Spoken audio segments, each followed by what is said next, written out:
You're tuned in and locked on. Gay News Radio with Brandon Carmody. Only on the GNR Radio Network.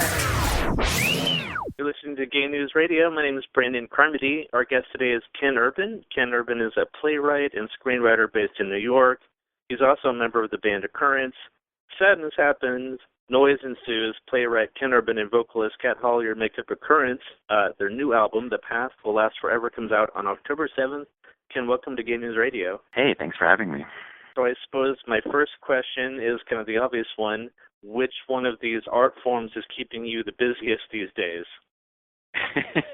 It's been a pretty busy year on both fronts. I'm a playwright, and so it's been a good year, and I have a couple of productions coming up, so it's been busy. But Kat and I have been working on this record since 2014, so it's exciting to finally share it with everybody because we put a lot of work into it, so we're pretty excited for people to hear it. Is it kind of like the Frank Ocean experience, like everybody and their brother, like you get together and they're like, when's the album coming out? Is it like that? Or Well, it's the thing that's funny about making a record is that we're playing our first show for this record. It's my first time really working with another bandmate, so everything feels a little bit bigger. But the crazy thing is that the record was mixed and mastered at the end of last year, and then it took us a while to figure out how we were going to release it and all that kind of stuff. So it feels odd that we've already started working on the next record and nobody's heard the last record yet. So it always feels a little strange where you're like, wow, we have new songs, but people haven't heard the other songs that we finished back in January. So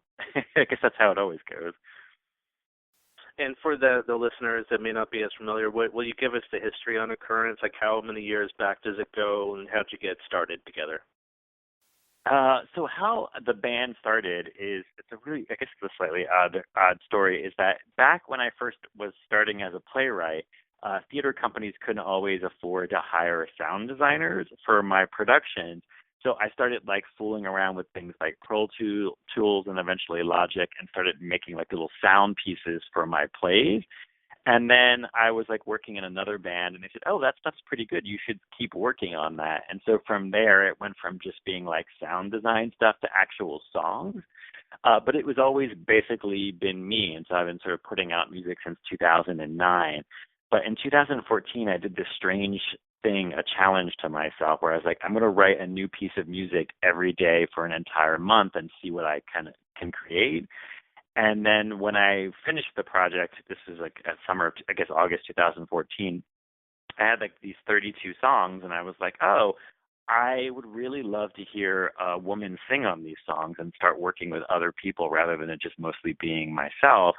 And as luck would have it, Kat, who's a friend of mine from college, but we haven't seen each other in about 20 years, she became my friend on Facebook, and I just reached out to her in that way you do. And I was hey, do you still sing? She's yeah, I live in Lawrence, Kansas. I write Hallmark cards, but yeah, I still am in bands and sing. And so I was hey, I've got the song I'm working on. Would you like to work together on it? And then from there, it became 2 songs and 3 songs and 4 songs. And then suddenly I was oh, wow, I think we're in a band together. So that's kind of how the story goes. And did you have to kind of correspond electronically? Because I think you're in the New York, Boston area. You said you was in Kansas. So was this all over email or passing files back and forth? That's totally how it was, which I always thought, oh, that's a terrible way to make music. But then I was but obviously that postal service record is pretty amazing. So obviously people can do it. So yeah, it was great. I would send her a piece of music, and then sometimes I would have a title, and I would say a little bit about what I was thinking when I was making the music, and then she'd go off and write the lyrics. And it just kept working so well that I was wow, this is a really great way to be in a band, be efficient, and also be an adult, so that you're not waiting in a dirty rehearsal space trying to make a piece of music. So yeah, and sometimes I would tell a crazy story, and she'd be yeah, that's really exciting. I'm going to write some lyrics around that. The thing that is really interesting about the album in retrospect is we didn't actually see each other until the record was finished, when she was in New York and we had some photos taken and we got to hang out. But it was the first time I had seen her in 20 years. And what we didn't realize when we were making the record was that we were both going through divorces. And it's all through the record, but we never talked about it. And in a strange way, I think it allowed us to be really honest with each other and in our music about what we were experiencing, because I was leaving my husband, who I had been together with for 18 years. She was leaving her husband, Wow. and they had been together too since college. So it was a really crazy time for both of us. But we never talked about it until the record was done, and then we were like, "Oh yeah, we wrote an album about our divorces." She's like, "I'm getting divorced too," and I was like, "Oh my God, I had no idea." So Wow. in that way, I think it allowed us to be pretty honest with each other, and so it was a real fun way to write a record. And then you said you've kind of already got the next bits of music going. Are you continuing on with the theme or diving off in a different direction? I think it's still a little early to say how it is. I've been working with both Kat and another vocalist who's actually my current boyfriend, and so we've been kind of sharing files back and forth of new songs, but things are kind of starting to coagulate, and I think this one will be maybe a little less somber, but then I say that about everyone, and then it ends up becoming sort of somber in a poppy kind of way, I guess. Well, one thing I can tell you, kind of a full disclosure, is that I'm a musician who's fully produced albums, and I've done what you've done, where I brought in a vocalist and they sort of produced multi-layered vocals and sent us a finished product, and we just about fell out of our chairs like, oh my God, that's incredible. But I wasn't in the room. I didn't see it. We don't even live in the same parts of the country. So isn't it fair to say that the technology available to us, non-signed musicians, has just come up so far that we now have these opportunities? It's incredible, isn't it? Yeah, it's completely, and in a weird way, technology, I guess, this is sort of a cliche, but it does bring people together at the same time that we all feel a bit more isolated. But it was really exciting to like reach out to somebody, because not just Kat, but a few of the other musicians that ended up contributing to the record, as well as some actors that I know in New York. Like the guitarist is someone that we both went to college with, that I hadn't seen since I had graduated. But, thanks to like Facebook and like Twitter, you suddenly are in touch with people. And in a weird way, that was like such a goal that I had with this record, is I didn't want it to sound like it was made by people who had never been in the same room with each other. And so I think it's been exciting when I played the record for a few friends and I didn't tell them the story. Everyone was really surprised to be like, "Oh, you haven't even laid eyes on Kat," because at that time I hadn't yet. And I was like, "No, it was all done, through Dropbox." Some product placement for you. Yeah, Dropbox is pretty amazing. Yes. And so are you going to have a big release party? Looks like October 7th is a big day for The Past Will Last Forever. Yeah. October 8th, we're playing Occurrence's first ever show at Rockwood Music Hall here on the Lower East Side in New York. So I will say that like Kat and Johnny are both singing, and they're old pros at this sort of thing, and I'm the one who's like terrified, because I'd much rather just be in my studio working on music and not in front of an audience. So I'm super terrified, but I think it'll be a lot of fun, and it's interesting. It's an interesting question to be like, how do you take something that was made over a period of years using a lot of software and electronics? How do you try to communicate that live in an interesting way? Now, a question for you getting into the playwright and the screenwriting world, the side of Ken Urban here.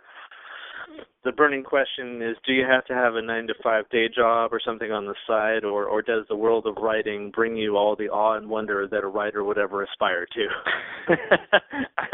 I don't think I know a working playwright who doesn't have an odd job.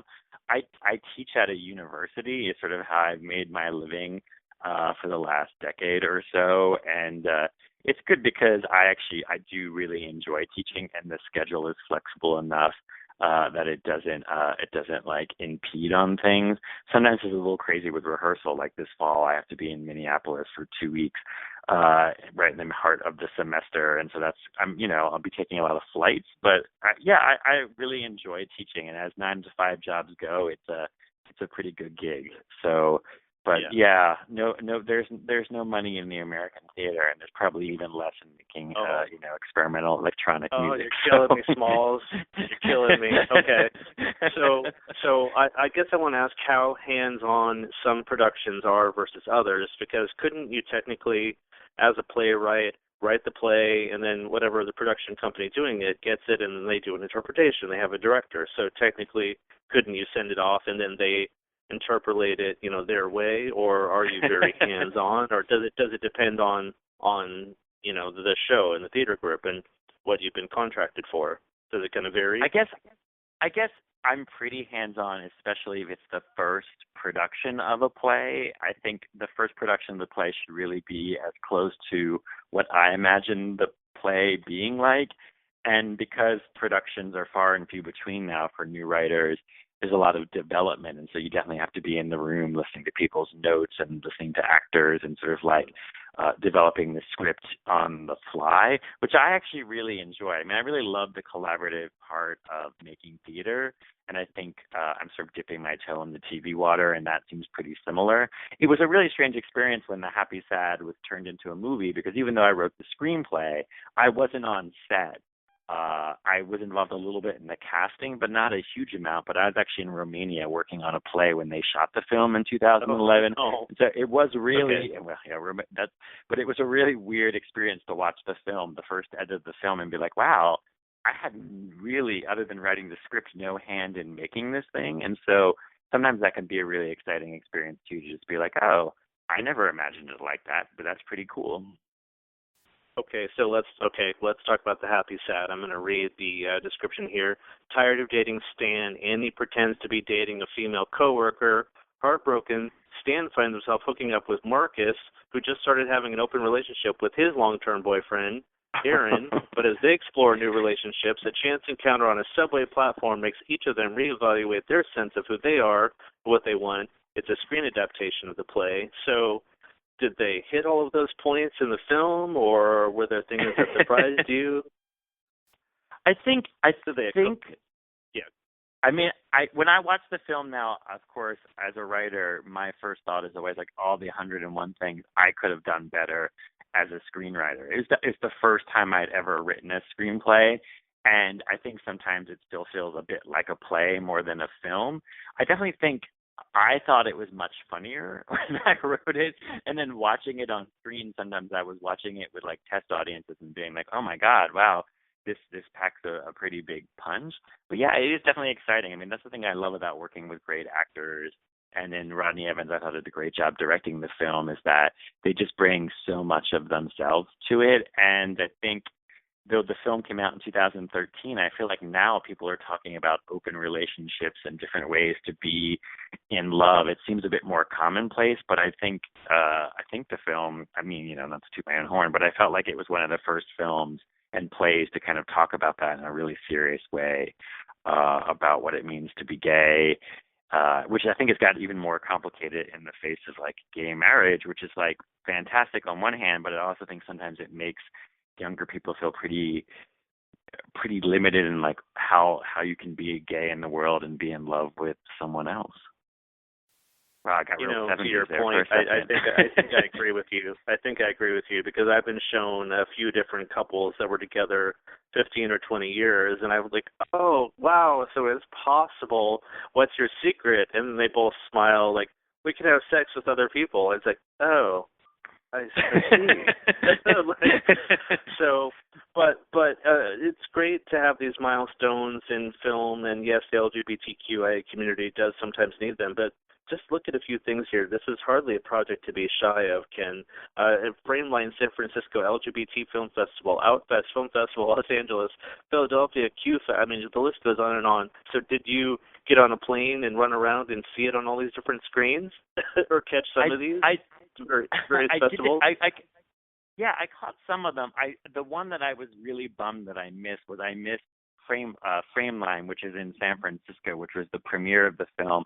But I was in rehearsal for a play in New York and couldn't get out. But for all the others, like the big ones in the beginning, I did get out for. And it was really fun to do the one in Philadelphia, because I'm from Philadelphia originally, so it was pretty exciting to go back and be like, oh, I have a movie opening in my hometown. So that was pretty exciting. And obviously festival audiences are like amazing film audiences, because they're so excited to be there. There's a real kind of energy around the festival, and it's pretty exciting. And that was also the first time I saw the film on a big screen, sitting next to some of the actors, and so it was really exciting to watch the film with them. Yes. Now, tell us some of your other plays or some of your favorites. If you were to be given a moment to be like, what's your favorite? What's the biggest things you've done? I mean, you have so many on stage, short films? What are